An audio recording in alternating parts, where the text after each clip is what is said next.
బాణుడు తన ప్రతాపాన్ని చూపెడుతూ ప్రజలను ఉక్కిరిబిక్కిరి చేస్తున్న నేపథ్యం ఉంది. మొత్తానికైతే మాత్రం గడిచిన ఒక 10 రోజుల నుంచి కూడా ఎండ వేడి వలన కూడా ప్రజలు ఇంట్లో ఉండలేక బయటికి రాలేక అల్లలాడిపోతున్న నేపథ్యం ఉంది. మొత్తానికైతే ఉమ్మడి జిల్లా వ్యాప్తంగా కూడా ఇప్పటికే చూసుకోవచ్చు.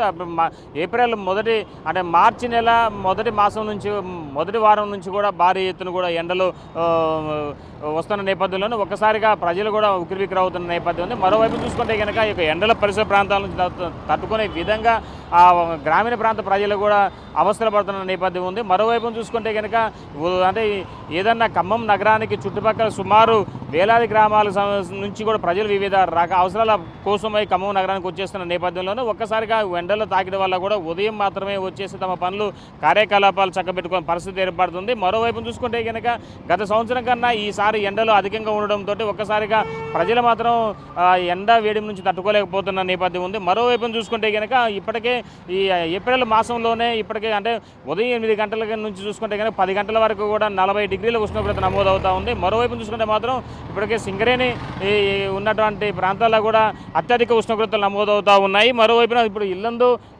ఒకటి, అదేవిధంగా మనుగూరుతో పాటుగా సత్తుపల్లి, కొత్తగూడెం పరిసర ప్రాంతాల్లో ఓపెన్ కాస్ట్లు ఉండటం వల్ల కూడా ఆ ప్రాంతంలో కూడా ఎక్కువగా ఉష్ణోగ్రత నమోదు కావడంతో అక్కడ ప్రజలు కూడా ఉక్కిరిబిక్కిరి అవుతున్నారు. వాళ్ళు ఎండ వేడి నుంచి తట్టుకునే విధంగా కూలర్లతో పాటుగా వివిధ రకాల సంబంధించినటువంటి ఏసీలు, అదేవిధంగా దహాదుని తీర్చుకునే విధంగా ఎక్కువగా శీతపాలను సేవించేందుకు కూడా ఆసక్తి కనబరుస్తున్నారు. ఇదే అదునుగా భావించేటువంటి కొంతమంది చెరుకు వ్యాపారులు కావచ్చు, కూల్ డ్రింక్స్ నిర్వాహకులు అమ్మే వ్యాపారులు కావచ్చు, మరికొంతమంది అధిక ధరలకు కూడా ఈ యొక్క ఎండ వేడి నుంచి ఉపశమనం పొందేందుకోసం వస్తున్నటువంటి వారి దగ్గర నుంచి అధిక రేట్లు వసూలు చేస్తున్న నేపథ్యం ఉంది. మరోవైపు చూసుకుంటే కనుక శుభకార్యాలకు వెళ్ళేటువంటి వారు కూడా చాలా వరకు కూడా ఉదయకాలంలో సేఫ్ జోన్గా ఉండే విధంగా ఉదయం 7-8 గంటల నుంచి తమ గమ్యస్థానాన్ని చేరుకునే విధంగా ప్రయత్నాలు కొనసాగిస్తూ ఉన్నారు. మరోవైపు చూసుకుంటే ఇప్పటికే ఈ ఏప్రిల్ మాసం నుంచి కూడా ఇంకా అత్యధికంగా ఉష్ణోగ్రత నమోదవుతాయని చెప్పి ఒకవైపున వాతావరణ శాఖ కూడా తెలపడంతో ప్రయాణికులు కావచ్చు, అదేవిధంగా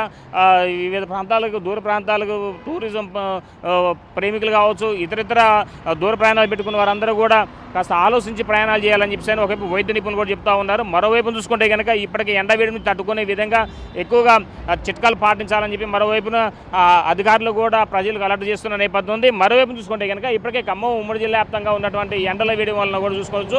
ఈ ప్రాంతంలో అవసరమైతేనే తప్ప బయట రావాలి, లేకుంటే మాత్రం ఇంట్లోనే తమ పనులు చక్కబెట్టుకోవాలని చెప్పి ఒకవేళ వైద్యులు కూడా చెప్తున్నారు. ముఖ్యంగా వృద్ధులు కావచ్చు, చిన్నపిల్లలు కావచ్చు, అదేవిధంగా అనారోగ్య సమస్యలు ఉన్న అందరూ కూడా ఎట్టి పరిస్థితులకు బయటకు రావద్దని చెప్పి వైద్యులు సలహాలు ఇస్తున్నారు. ఇదే కొంత తాజా పరిస్థితి. సంపత్తో భాస్కర్, బిగ్ టీవీ, ఖమ్మం.